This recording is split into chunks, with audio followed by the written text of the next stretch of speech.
Hey friends, Seeking Our Spirit is back. This is Brett. It's episode 54 coming to you. Got to sit down with a good buddy of mine, Clarence Swearengen. I had a great chat with him. Got to hear about his story and also his wonderful work with Real Talk. So I hope that you enjoy it. As always, thanks for your support of the show. And if you'd like to support more, the best thing you can do is come and be on the show and tell your story. Or call me up and tell me a story. You just leave a message on 615-933-9737, and I'll feature that on the show. Keep hitting those like buttons and support buttons and sharing things around. Help us promote the show. You can also subscribe and support financially with a couple bucks a month. So, again, appreciate everything, and hope you enjoy. We'll talk to you soon. Peace. All right, so we're rolling. Welcome, my friend Clarence Swearengen. Good to be with you today. Thanks for coming on and chatting with me. Like I was saying before, we got cut before because of weather, but very excited to sit down with you finally. Always exciting for me to sit down with somebody who's a personal friend of mine and do this conversation because I learn so much more about somebody who I think I already know. So I'm excited to be with you this morning. Hey, man, I'm excited to be here as well, man. I appreciate you, just taking the opportunity to come and chat, man. I know we have been trying to do this for a while and never did work out due to scheduling and your conflicted scheduling minds. Those young families, man. Families, man, trying to get in where we fit in. Yeah. I'm jealous because Halloran got to you first, but I'm excited to chat with you. I learned so much about you through that podcast episode, and it was really powerful. Your story's very powerful. But before we jump into there, why don't you just give a brief bio, tell folks who you are, where you're from, what you do. Yeah. So my name is Clarence Swearengen. I was born in Chicago, Illinois, raised in Memphis, Tennessee, from the parents of Catherine and Clarence Swearengen. My mom and my dad were both born in Memphis, Tennessee, from descendants of the Averys. My mom was an Avery, and her mom, Deela Mae Avery, we called her Big Mom, and she was from Walls, Mississippi. And so, raised in Memphis. I have two children. My daughter, Carrington, is 29 years old, going on 30, and my son, Cameron, is 16 years old. Married to Rhonda Swearengen. Met my wife in 1987 when I was playing basketball here at the university. So we're going on 20 years of marriage, and definitely the best thing that ever happened to me. And so, came to Knoxville on a basketball scholarship in 1987 and played from 1987 to 89 and was fortunate enough to play professional basketball. Spent about 9 years in Europe. One of those years were with the Denver Nuggets. I had a brief stay with the Nuggets for about 6 to 8 months with them, and when I got cut, decided to go to Europe and play. Had a great run. And that was in Germany? That was in Germany and Austria. Okay. So, I started out in Austria, then finished up in Germany, then came back to Austria. So good. At that time, it was good to, European basketball was just kind of kicking off. And it was just a good place to go, and people paid you to play basketball. Yeah. So, it was a professional opportunity. That was the 80s, 90s? What was that? 80s, 90s, yeah. So, Man, I didn't know that was a thing until I've met guys in Bolivia doing that, which is interesting. And that's the first time I knew. I didn't know folks went and played in other countries. So man. That's awesome. Yeah, that's... and it was good. I mean, you look at the European League now compared to when we played in the 80s, it was just totally different. Yeah. And he started us off, in 1989, maybe $40,000-$50,000 to go play ball in Europe. It was tax-free money. Yeah. It was good. They paid for you, gave you a car, they gave you an apartment. You didn't have to spend any money. Now these kids are making 125, 150, 100, 200,000, 300,000, millions. Yeah. to go to Europe and play. So so it's man, difference in the times. Yeah. So you come back. Tell folks what you've done after basketball. So after basketball, I came back in 1998. I came right back to the university to get my bachelor's degree and my master's degree from the University of Tennessee. Then I got into coaching. My first coaching job was with University of Memphis. And then I left there, went to Ohio State University, and stayed there for a year. And then in 2003, 2004, 2005, I came back to UT as a basketball coordinator for the University of Tennessee men's basketball. But in the middle of that, I was a high school basketball coach and athletic director at Memphis Melrose prior to coming to UT. So, I had a little gap there where I did some high school basketball. Yeah. And then you went into Knox County Schools eventually. Then I went to Knox County Schools, 2006. 2006, I took my first job at Austin East High School as a special ed teacher. Worked there 2006 to 2008, and then I went to Vine Middle School as a special ed teacher for 1 year, 2008, 2009. Then I got into administration, so I was in administration from 2009 to 2022. Mm-hmm. So right about 13, 14 years at Vine Middle School as an administrator. Great experience. And then, after you work for a place for so many years, you kind of I got to that point in my career, what's next for me? Yeah. And so I met with the superintendent. He was not the superintendent at that time. He was more like a executive director for Knox County, John Raswick. And I told him what I wanted to do, what I wanted to do next. He said, "What do you want to do?" I said, "I want to recruit, man. So I want to help bring good educators to Knox County schools." And so when he became superintendent, he hired me on as the talent acquisition specialist for Knox County schools. And so hey man, I just need you to go out and find me the best teachers that you can find. Yeah. And then we moved my role to more so now, not only just recruiting teachers, but I'm also looking now to recruit assistant principals and principals for the school district too. So, and that's where you're at. That's what you're doing now. That's what I'm at now. I've been doing that now.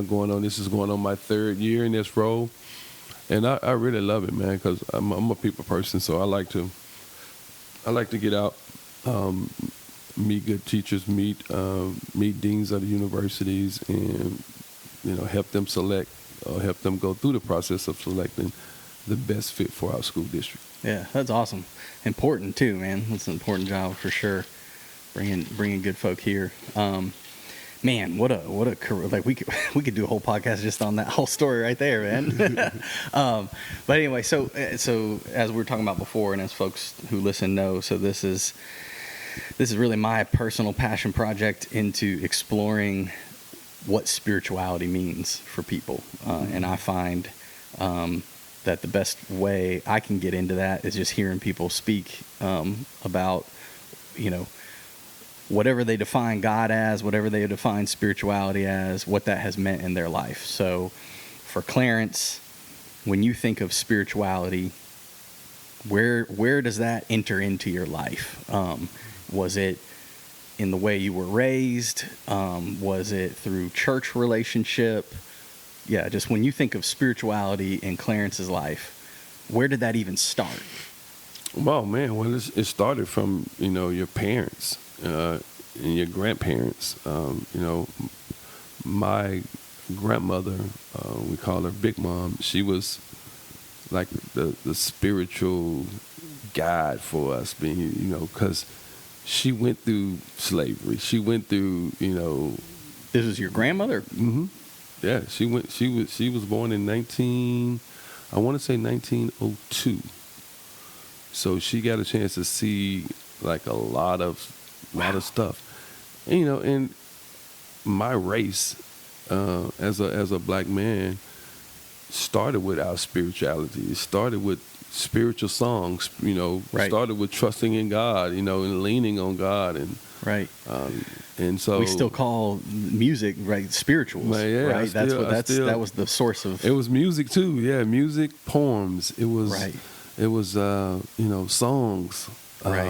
that you grew up learning and understanding, and so And yeah, man. and people, I mean, you correct me if I'm wrong, but my understanding is like those spirituals, like people like in your grandmother's life, going through slavery and going through the horrors of that reality, that was the source of inspiration and hope and power, right? Singing those songs, and that poetry and all that was Oh like man, that's what got people through. ain't no doubt, and working all her life as working as a she was a housemaid, so she went to houses and cleaned up the houses I can remember my parents dropping her off. Hmm.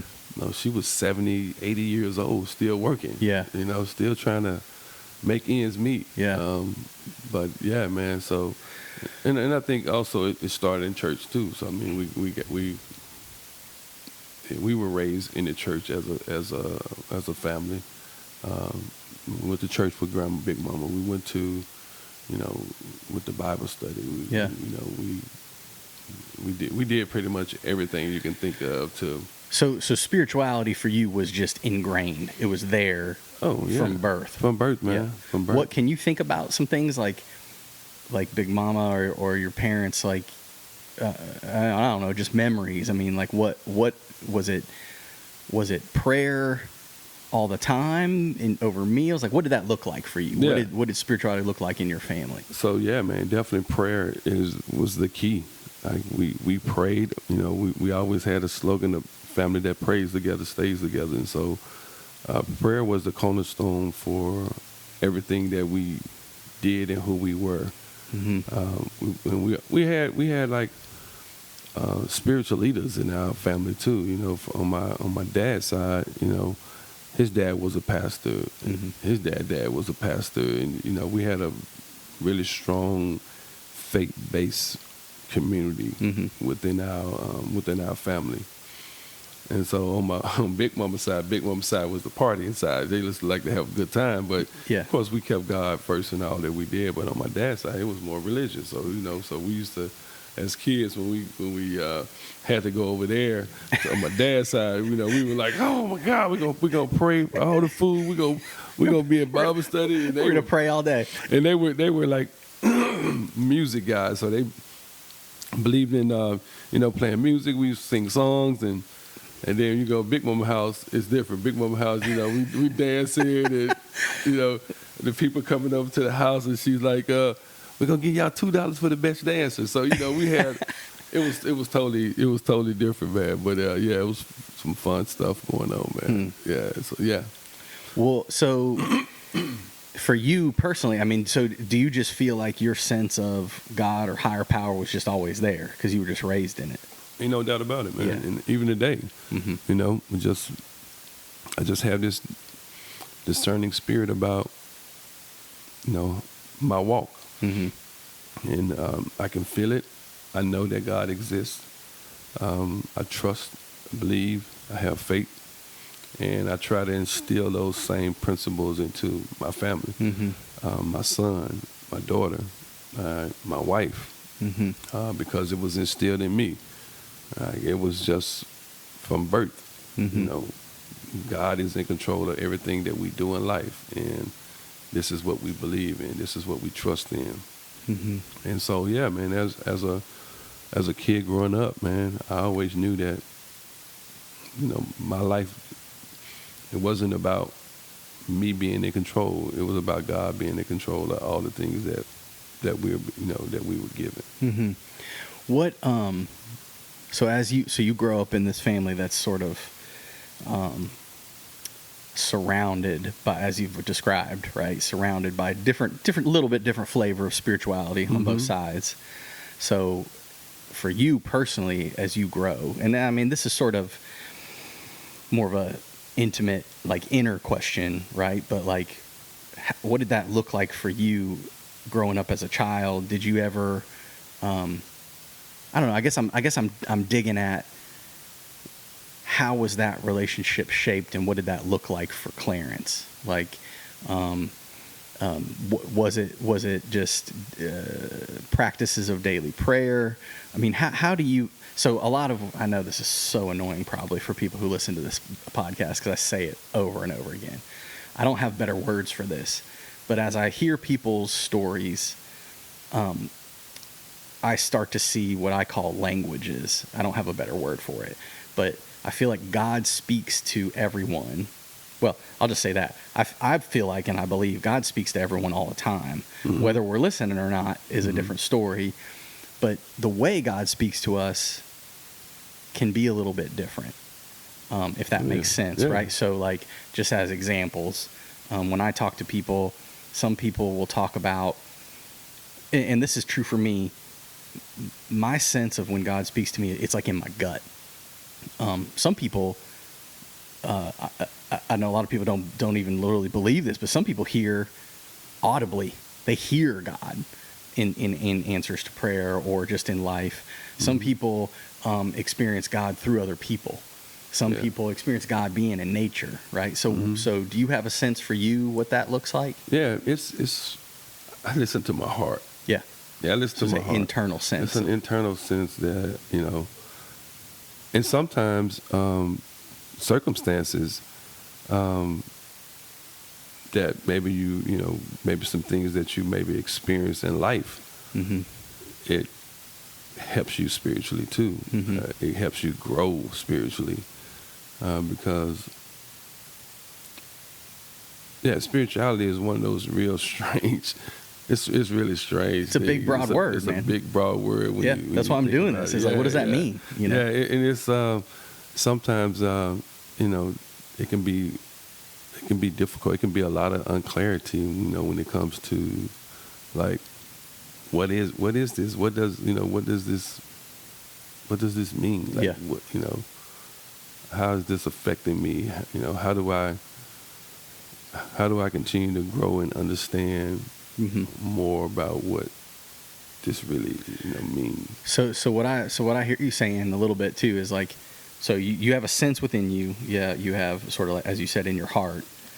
But then you also are naming, which is another angle I really like. And this is sort of through people, right? But the circumstances of life, we can sort of see God moving in those circumstances. Yes. A lot of times it's in retrospect, right? We look back and we're in the thick of it. There's craziness, stuff happens, and we don't know what's going on. And then we look back and we go, "Oh, God was there the whole time." Yeah. And what happened was meant to happen in a way, right? Circumstances can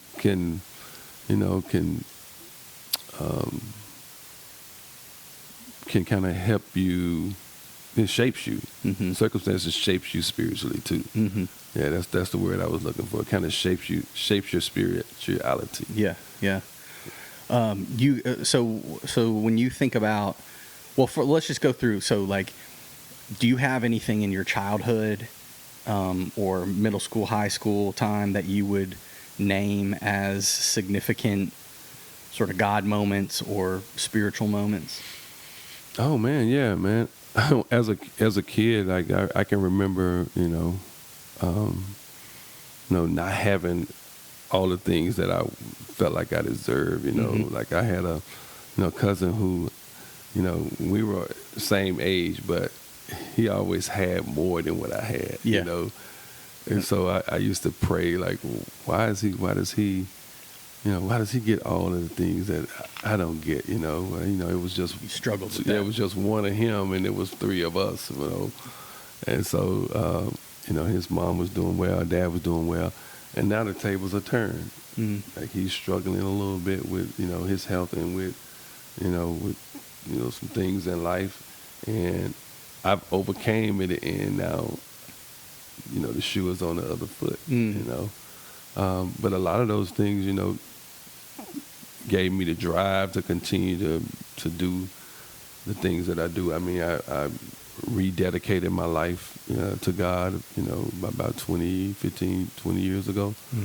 And that helped me spiritually too, man. So, as you grow deeper in your understanding of Christ, it helps you. It helps you to navigate through these dangers, these lives, these moments in life that that are just set for us, you know. So yeah. Anything else you can think of in terms of, like, I know your story well enough to know that you've got a big story sort of later in life, of course, but like anything in your childhood and growing that you just point to as like these were God moments? Oh man, yeah, I had, especially in high school. Yeah. I think I tore about 5 cars, and I think I want to say out of the 5 accidents that I had, 4 of them that the car was total, that could have taken my life. Yeah. But God was like, He saw different. Yeah. They were bad wrecks. Very bad wrecks. Yeah, man. I had a wreck. Man, I've had wrecks 9th grade, 10th grade, 11th grade, senior year. Yeah, just crazy stuff. One guy ran a red light. I think I ran a red light. Car hit me. I think on my prom night, fell asleep on my way coming home, tore up a 1984 New Yorker, brand new basically. My mom just got it. Oh yeah, so man, I've had some moments, man. So you felt that in sort of the protection, I guess. Oh man, come on, man. God was watching over us. I mean, and those were those, that goes back to how Big Mama prayed over our family. How my mama prayed over our family. How my grandparents, prayed over our family. And, prayer is powerful. I tell people all the time, man, you just never know the power of prayer. Yeah. Yeah. You never know where it comes from, who's praying. Because God has, He has His plan. He has His cover over all of our lives. But, you have to have that relationship. You have to have that peace that's, that's needed. Yeah. I find that, I don't know, that brings to mind for me, like I find it interesting in today's world. I mean, we live in the Bible Belt here, but even here, I feel like it's not exactly cool anymore to be Christian or to be a person of faith. I don't know if you identify with that, but that's what I see going on. And so when we say things like you just said about prayer and how Big Mama prayed over the family and Mom prayed over the family, and it's interesting because it's almost as if you have a sense of a being surrounded or a protection, through prayer. Yeah. And it's interesting to me because I think certain people today, when you talk about prayer, the way we're talking about it now, they sort of, laugh that off, But I do think there's something so important about speaking what you desire or want or need, and a lot of people fail to do that. They don't put it out there. You know what I mean? I know I'm getting in the weeds, but it's like I see this in different camps. Like I see people in sort of a traditional Christian route and language talk about prayer the way we're talking about it now. You can also go into sort of the New Age world, and they talk about the same thing. They talk about putting your speaking your intention, right? Putting your heart's desires and they wouldn't even talk about God the way we're talking about God, right? But the mechanics of the thing is the same. Yeah. You have to speak it. Pray, you have to pray knowing that your prayers are going to be answered. Pray without ceasing, and that's part of just our prayer life today. And one of the things that we do as a family, man, we pray every morning together as a family. Oh, that's beautiful. Yeah, man. And I get in my truck and I'm on my way home or on my way to work. We pray together as a family. I want my son to see like the power of prayer. I want my son to know that spirituality is real. It's you have to have this certain connection with God in order for your life to be successful. And I tell him, I said, you can have all of the talent that you want to, but prayer conquers it all. You can be the number one basketball player, but if you don't have a relationship with God, you're gonna miss out on some blessings. And I want my son to know that, hey, we ask God to build a fence around us. We ask God to, build a shed around us. We ask God to cover us with his blood. And so we know the importance and the power of prayer. Mm-hmm. Well, and you hear humility in that too, right? Because like, if you don't have that sort of mentality, then whether it be basketball or, intellectual pursuits, career, whatever it is, success, if you don't have what we're talking about right now, then you fall victim to just ego, and that it's all you, and that you're doing it. Right? You ain't in control. There's no humility in that. Yeah, man. We teach. That's what I try to teach my son, to have humility, be humble. Mm-hmm. Don't be selfish. It's not about you. Mm-hmm. We even talk about that even on the floor as a basketball player. If somebody's open, pass the ball. If you got the shot, you take it. All right, make the right decisions on the floor, because that's what coaches want to see. They want to see, can you play together as a team. Can you put that goal over and above yourself? Yeah, exactly. Yeah. So. And it occurs to me too, there's a flip side to what we're talking about too. Like we're saying, you have to put that intention out there. You have to ask, but also, and we sort of touched on this earlier, but also sometimes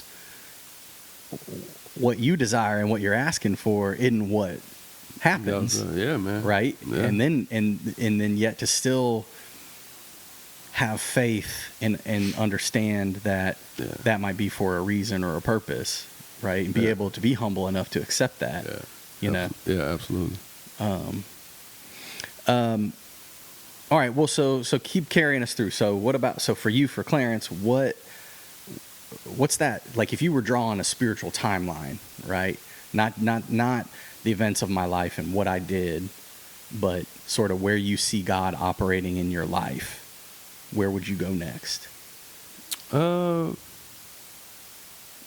Probably, I would probably go back to 2005 when I met my wife. Mm-hmm. We reconnected, because she was a very spiritual lady, and she helped me to see the picture clearer. Yeah, man, we grew closer. We had a great relationship. We had a great prayer life, and I think that was probably the turning point to me being who I am today. Mm-hmm. Now that's when you started to be in relationship with her, right? You guys were friends before. We were friends before. Yeah. Then we got in a relationship in 2000, about 2004. Mm-hmm. Yeah, we got back in 2004. Met up in 2003. At that time, I was going through a divorce. Yeah. And we met back up in 2003 and just talked a little bit. And then 2004, I got divorced. And then, 2005, man, I married my best friend. Yeah. And from that point on, man, my life changed. I start to kind of, realize like this life is not just about me. Yeah.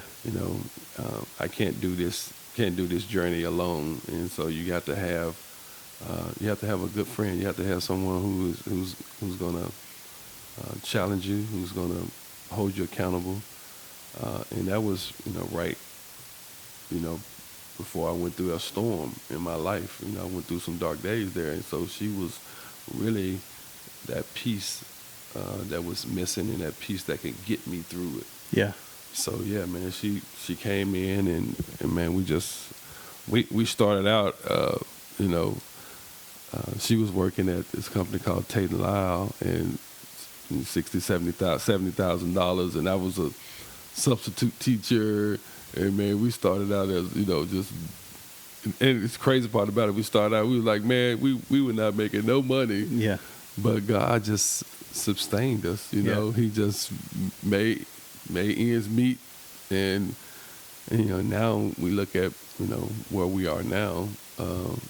he continues to do it, because one of the things that I think we did that was crucial was we stayed dedicated and stayed faithful to him. Mm-hmm. And so I can tell all of my friends that, a lot of my friends can't say I ain't never slept or I ain't never cheated on my wife. I can say that, Mm-hmm. And so God has blessed our marriage just because our faithfulness to him and to each other. Mm-hmm. And so that's what I want my son to see. I Yeah. want my son to be able to say, you know what, I had a great dad. My dad was awesome. He treated my mom with respect, and and he was always a good spiritual guy for me. Mm-hmm. And so, yeah, man, that's why we do what we do. Yeah. So, Well, so when you say, right, so I asked, like, what was that next sort of spiritual touchstone, and you named meeting Rhonda. Why was that so important and impactful at that time? It was because you were going through divorce and going through a rough yeah, man, because spot. I just lost. Yeah, because I think my dad was dying at that time. He was really sick. We had just lost our job at the University of Tennessee. Mm-hmm. I was basketball coach there. We just lost a job there. Going through a divorce, and then meeting her, a lot of changes, a lot of stuff, man. A lot of I was just bouncing back from being on drugs, and so it was one of those things where there was a lot going on in my world. Yeah. I was questioning my relationship with God, and why am I? Well, I knew why, you wasn't living like you were supposed to live. That's why you was going through the things that you wanted. But Yeah. when I reestablished my relationship, that was a pivotal point right there in my life to, the trajectory of my life actually just changed overnight, man. So, and it started with, Lord, I surrender, It's interesting. I don't know if you've seen this, and tell me if you disagree with it, but like as you say that, what sort of comes forward to me is the very thing you were just talking about wanting to demonstrate for and instill in Cameron. It sounds like that's what you were going through. Does that make sense? Yeah. It sounds like, to put your story in my own words, it sounds like before you met Rhonda, maybe there wasn't a lot of humility going on in your life, and it was all about Clarence. Does that make sense? Oh, no doubt. And yeah. then she became someone that brought that humility back into your life and that faithfulness back into your life. Oh, and then now that's the thing that you desire to instill in Cameron. Yeah, because does that make sense? Yeah, because I didn't get that from my dad. You know what I'm saying? My dad, I don't think my dad and I ever even talked about Christ. Never even had, But I know my dad was a believer because that's how he was raised, But we never had that conversation. We never sit down and pray together. Like, I pray with my son. I pray with my family. And we never did that. But that's really interesting, too. I don't know if you know this, but they, Pew Research and these organizations, they say they can show with data that the number one determining factor for whether or not children continue in church or to have a sort of spiritual life isn't mom, it's dad. Yeah, it's interesting. Yeah. Yeah, but the Bible tells us to train the child in the way that he should be. And when he grow older, he will not depart. And so I just truly believe that that's a true statement, because I can see it in my son. I mean, my son, this kid, man, you go up in his room, he's reading his Bible, Like, what 16-year-old kid takes time to do that, man? He takes time to read his Bible, highlight it. He loves going to church. He's like, yeah, he'll tell her, are we going to church tomorrow? Yeah, oh yeah, we going. That's what you want to do. We definitely gonna be at church. But definitely, if you want to go to church, we're gonna go to church. But yeah, man, I love that kid. The kid is kid is on the right path to be really, really special. Yeah. Well, he's got two good parents doing the things we're talking about right now. Yeah. So what else do you point to or name in terms of your relationship with God and what spirituality has looked like? You know, I don't know if you want to touch that or go deeper into that, but you mentioned going through some real dark times and in that relationship with Rhonda in together with faith is what brought you through that. Yeah. Yeah, absolutely. That, and then so we used to be members at this church called Mount Calvary Baptist Church under the leadership of Pastor Leroy Franklin. I learned a lot as a youth minister, through him. He kind of helped me kind of get through, get through the storm, and kind of just help me like erase it from my mind, from my thoughts, and then we stayed there probably 9 years or so, and but then I got another spiritual lifting from our new church. Man, we now attend Faith Promise under the leadership of Zach Stevens, but prior to that, his father was the pastor there, Dr. Stevens, and I have never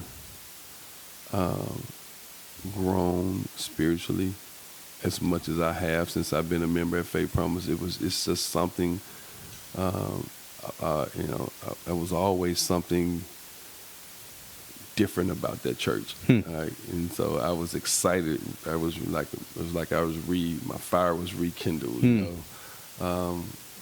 Met some really, really awesome men of God who helped me through the process, helped me grow spiritually, helped me dig into that a little bit. Like what is that? What does that mean? Increase my relationship. Yeah. It was more so just learning more about God, Mm-hmm. learning more about how we should live as Christians, growing your spirituality through your prayer life, through accountability, through sitting down in small groups and talking to other Christians who had their own similar issues and things that they may be struggling with, but we all came together and shared out our experiences and what God meant to us, what God meant to them, and so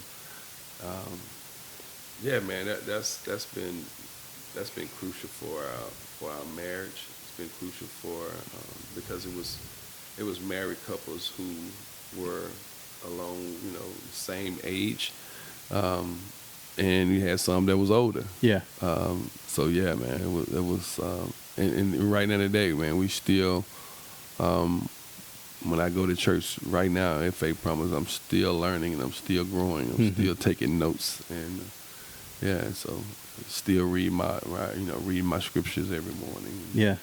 And So that applying those scriptures to my daily walk. Yeah. So back to that sort of thing I call the languages, right? So that's those are very clear examples to me of one, God growing you and speaking to you through one. I hear kind of intellectually, right, in your learning and your growing, but then I hear also through other people. Oh man, right? Yeah, absolutely, yeah. But that's people. how you grow. You don't grow. You can grow by reading God's word, but you also grow by listening to other people's experiences, and you listen to their stories, and you take a little bit from their stories, and you apply that to your daily walk. You take a little bit of what you hear in sermons, and you're like, oh man, how can I take that word and apply it to what I do?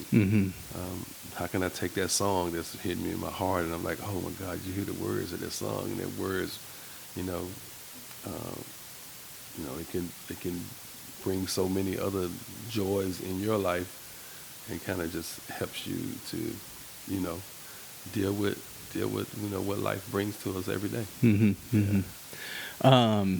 Yeah, man, and that's so important. I think I don't know. Maybe I'm the only one with this, and I think maybe people understood that aspect more naturally than I did in my own life. But for a long, long time in my own life, I don't know. I always had such a sense of God, of higher power within me that it took me a long time to understand that I needed other people, that we need community as people of faith, right? To learn and grow from. And so I don't know. I just think that's a powerful point, at least in my own life. I didn't see that until late. What's really weird and ironic is I didn't see that until I was in the ministry. Yeah. Isn't that weird? Yeah. I grew up in the church, but I didn't really see we need people to walk with us. Oh man. Until later. Rob Patrick was that guy at Faith Promise that when we first got there, I met him and his wife Jennifer, and we used to have Bible study over here. We had a small group over here, and then we had a small group over to other people's house. But yeah, man, he was just such a man of God, and he just kind of taught me, mentored me spiritually on this is how we should be as men of God, and not only just for yourself but for your family. And I always, one of my prayers is that I always ask God to allow me to be a reflection of Him. That when people see me, I want them to see you first. And that's hard, man. Yeah, it's hard being a reflection of Christ, man. Because I'm like, that ain't Christ-like when you have that thought in your mind. Yeah, you want to do this. It ain't Christ-like when you want to say something. Because Christ he didn't have those. Well, at least I don't know he didn't have them. But yeah. As far as I know. But so I just it was him that kind of took me to another level in my spirituality. Yeah. Just through mentorship, through teaching me how to understand Scripture, understand how we should lead. Mm-hmm. And so in a lot of that, I was able to apply not only just in my walk with Christ, but also professionally. Mm-hmm. And so, so that's where I'm at now, man. Well, and I assume, I don't know. I assume that. So for me, at least, seeing what you do with Real Talk, has to directly connect to this story. Oh man, yeah. Right. I mean, that had to come out of your own personal growth. In terms of seeing yourself as a leader, seeing yourself as someone who felt called to be an example. Absolutely. Right? That your work with Real Talk had to come from that. Yeah, right? man. Real Talk started after my storm. So maybe a year or so after I went through my dark times, I had a conversation. I don't know if I want to say if it was a conversation, but God spoke to me and said, if you ever do drugs again, it's going to kill you. And so, as I was sitting there in jail one day, I was just like, Lord, if you just get me out of this situation, I promise you I'll serve you forever. Mm-hmm. And so, just shortly after that, I met this guy by the name of Roger Chapman, and he was a chaplain at the University of Tennessee at that time. And so we used to meet with kids at Vine Middle School, and just talk about Christ, talk about life, share my story with them. Mm-hmm. And so we kind of came up with the Real Talk program. So we wrote the the vision, mission for the program, and then shortly after that, I wrote the curriculum for the program. As I was working at this school called West End Academy. Yeah. David Downey was the like the founder of I know West that End. school. Yeah, so yeah, we Bunch of dudes I used to run around with ended up at West End. So West End Academy was that, that was like that last chance. If you get in trouble at West End Academy, you done. You know. So I worked there with those kids for a while, shared my story with them. Most of them knew who I was. They Googled it and they saw, hey, Clarence Swearengen played professional basketball, played that. But it was a great opportunity for me to really find myself. So was that program? Tell me about that. So, you had this sense of like, all right, Clarence, there's no turning back. Like you can't go down that road again. We're moving down a different road. And then, I don't know. My sense, as I've heard you talk about Real Talk before, and then this could be off, but it's almost as if you were writing that curriculum in some ways for you initially. Would you say that? Like it was sort of like you putting your thoughts together about the path that you should be living, and then that turned into what you gave to children, right? Yeah, it was so I'm like, so some of the topics are, was patience, perseverance, resilient, and so as I was writing it, I was writing that curriculum based on some of the things in life that I was struggling with. Yeah. It was kind of crazy, man. I sit there every day, just come up out the blue with a topic on the top of my head, man. But I was reading a lot too at that time. I was reading a lot, so I got a lot of my stuff from just some of the materials that I was reading. But then I connected questions with it and scriptures with it. And so when we started the program, the Real Talk program, we started that program at Vine with only 4 kids in it, and that's what we did. We was just talking about, at that time, I hadn't completed the curriculum. We were just talking about life, like how do you deal with, single parent homes, how do you navigate, when you, gang related activities going around in your neighborhood, how do you keep yourself from getting caught up in that? Yeah. How do you avoid it? It's like you saw it. It seems to me like you saw a need in the children that were around you in school. Oh man. To have some of the influence and examples around them that you were trying to do for your own children, right? They didn't have. Oh, no doubt. And so there was a desire to provide that. But I don't know. Again, I don't know if that resonates with you, but it just strikes me as a beautiful thing that it's like on some level, it's like you had made this turn, and it's like you're putting into words the things that either that you had needed and that were valuable to you. Oh, I wish I would have had. Exactly, exactly, right? And then giving that to the children around you. That's a beautiful image. Yeah, because I didn't want kids to fall in the same trap that I felt in. So, so I was I bring in guest speakers.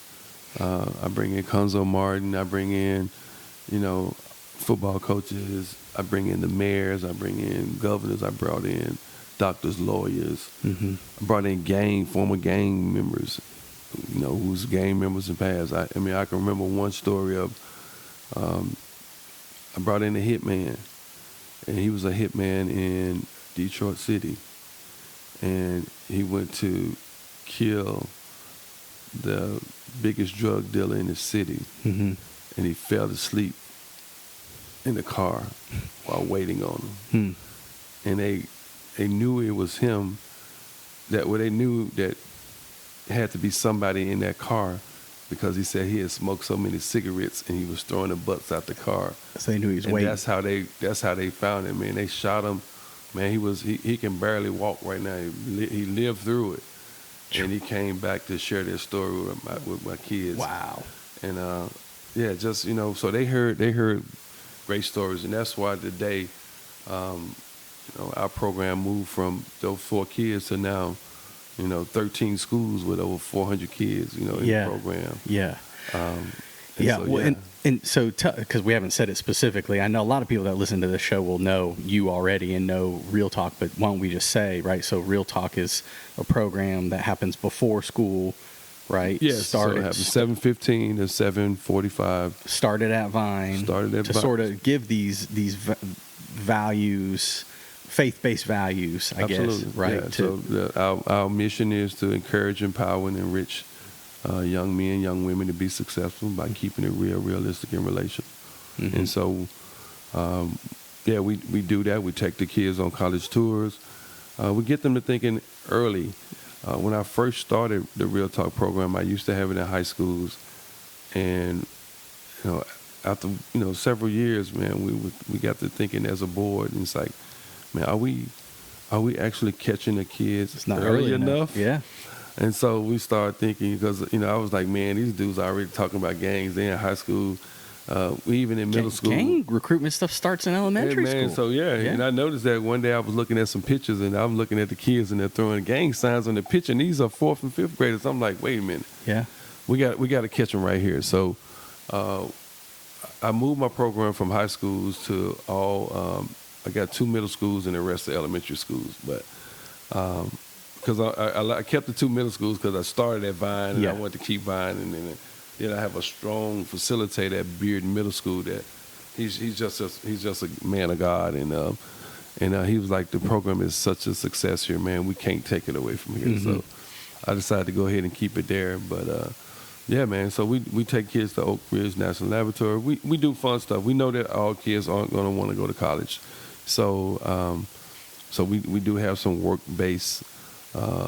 Relationships with community leaders and technical paths for kids that want to, hey, I just want to learn how to do hair. I want to learn how to cut hair. I want to learn how to do nails. Man, some of those technical paths today is not a bad call. I want to learn how to work on refrigerators and washing machines. Like, bro, you making $35-$40 an hour. Yeah. You making $80,000-$90,000 a year.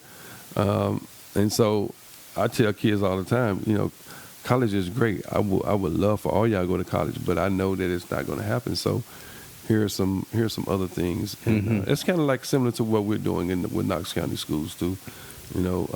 Our superintendent came out with these 4 priorities, and so we kind of piggyback a little bit off of success for every student, and we know in community. Empowerment and preparation for our kids, because we know all kids are not going to want to go to college, and so we want to try to put some work-based opportunities in their presence so that they will have a fair shot of life. I just though can't get over congrats. I mean, the growth on that program is just so awesome and beautiful, and I'm proud of you, and I think it's just incredible what you guys are doing, and I just can't get over that image, though. Like, part of me thinks that the success of that program obviously comes from the support you get and great people coming and putting their time in. But it starts with that seed of Clarence was being authentic and opening his heart and searching for the things that you needed, in your life early on and everything. And I really think that that's sort of why this has blossomed so much, because the name is apt because it's real, right? You were being real, and it's real talk, real stories, man. Real circumstances, real situations that have shaped us to shape me to be the person that I am now. And I told God, I'm like, I promise I'll be real with you forever, man, and I mean that. My son knows my dad at Real Talk. My dad, he ain't gonna sugarcoat it. My wife will tell you off the top, man, my husband real. He gonna be real. He ain't gonna lie. He gonna tell the truth. And like, if you don't want to hear it, maybe don't ask him, because he gonna tell you exactly what you don't want to hear, probably sometimes. So man, I try to keep it 100, man. And that's I awesome. just think that when you are that way, you get a lot of respect from people, man. People want to be with you, saying they want to hang with you. They want to rub shoulders. They want to man, how are you doing this? Yeah. Well, there's so much, we as people do so much masking and putting all this false stuff on our, over who we really are in our lives. And so when people are real with I think people are starving for real, not just youth, but I think that's something that's missing in our society right now that people are hungry for. Oh man, because a lot of these kids right now are dealing with so much, dad might be incarcerated, mom might be on drugs, they see more now than we ever could imagine seeing when we were coming up. I was telling somebody the other day that I can remember when adults were in the house, children couldn't come in the same room with adults. My parents were like, no, you going to the back. Why? Because two adults are in here talking. Yeah, be seen and not heard. Yeah, you can't come in there and listen to my conversation with them. But now these kids man, they all in the conversation with their parents, and I'm like, no. When me and mama having the conversation here, son, you got to go up to your room. Yeah. But my son that way anyway. He don't want to be around anyway. Well, they're seeing it all anyway with their phones. And they're seeing all of it at the same time. We had no phones, even in college, man. I don't remember having a phone in college, and that was in 87. Yeah. Definitely in 83, 84. Man, changed life. One, I just want to say too, and you fill in here anything, but if people are listening and are inspired by the story of Real Talk and want to support and help, where do they go? How do they find you? So man, what are the opportunities to help? So you can go to our website at Real Talk Mentoring Inc., and that's www.realtalkm as in money, P as in Paul.org. And yes, you can hit the donate button if you would love to donate, man. We are mostly grant and private sponsored, private sponsorships to help support what we do. So yeah, man, I would love to partner with you. Love to have you in as a guest speaker. If you know powerful guest speakers that would love to be a part. Love to have you come in and volunteer when we go on college tours. So we need people to come in and help us do the work. I think one of the things that I'm definitely planning on doing in the future is kind of keep the schools about 11 or 12 schools because I just want to keep an authentic group of guest speakers that I know care about our kids and want to make a difference in their lives. So when you know people that are real about it, you can shoot them my way, man. I'll be more than happy to definitely talk and get you guys in as guest speakers. That's awesome. Awesome, man. All right. Well, so anything else you want to point to in Clarence's life around spirituality? I always ask people, I think you probably touched on some of this, but I always ask people at the end, what's one or two of the most important or significant, quote unquote, spiritual moments of your life? Sometimes we call those in-breaking of the spirit, or I don't know, you may have already named those, but just want to give you the opportunity if you would have been any of those moments if you haven't named them. Yeah, no, man, I think I touched on pretty much the two, crucial spiritual moments in my life that shaped me to be the person that I am now. So yeah, man, I enjoyed the show. I'm glad I had the opportunity to share more of my story, a little bit more nuggets. Some things that I didn't get a chance to talk about on Halloran. I had a chance to. You make me feel better. I had a chance to talk about it on you, man. So I don't want you to be jealous, man. But you're still my brother, man. I love you, man. Oh man, I love you too, dude. And I'm proud of you, and I love what you're doing out there in the world. And I'm proud to know you and call you my friend. So, my man, thanks for doing this with me. Anytime, if you ever want to, talk about Real Talk or come back on or whatever, just let me know. We'll have you back. Real Talk on the move, man. Let's get out there and make a difference in these young men and young ladies' lives, man. Love it, man. Awesome. All right, buddy. Blessings on you guys and the family and Real Talk, and we'll catch up again. My man. All right.